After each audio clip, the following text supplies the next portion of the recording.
Hi friends, summer వచ్చేసింది కదండి. మొక్కలకు కూడా మంచి పోషకాలని అందించాలి.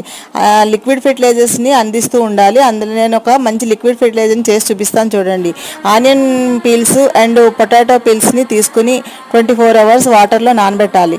ఇలా నానబెట్టిన తర్వాత దాన్ని వడగట్టుకొని మనం లిక్విడ్ ఫెర్టిలైజర్ కింద తీసుకోవాలి. ఇలా వచ్చినటువంటి ఆనియన్ పీల్ లిక్విడ్ ఫెర్టిలైజర్ మొక్కలకి యాజ్ ఇట్ ఈజ్గా వాటర్ కలపకుండానే ఇవ్వచ్చండి. పొద్దున కానీ సాయంత్రం కానీ ఇవ్వాలి, ఎండ టైంలో ఇవ్వకూడదు. ఈ ఆనియన్ పీల్ ఫెర్టిలైజర్లో nitrogen, phosphorus, manganese, calcium, iron వంటి పోషకాలన్నీ పుష్కలంగా ఉండడం వల్ల మొక్కల గ్రోత్ చాలా హెల్దీగా ఉంటుంది, చాలా బాగా పెరుగుతాయి. అండ్ బడ్స్ అండ్ ఫ్లవరింగ్ కూడా చాలా బాగా వస్తాయి. మంచి కలర్ వస్తుందండి. ఆనియన్ పీల్ ఫెర్టిలైజర్ ఇవ్వడం వల్ల మా పూలు మంచి కలర్లో పూస్తాయి. చూడండి, నా మొక్కలకు పూసినటువంటి పూలు మీకు ఎంత మంచి కలర్లో కనిపిస్తున్నాయి. ఈ వీడియో నచ్చినట్లయితే like, share, subscribe. Thank you for watching.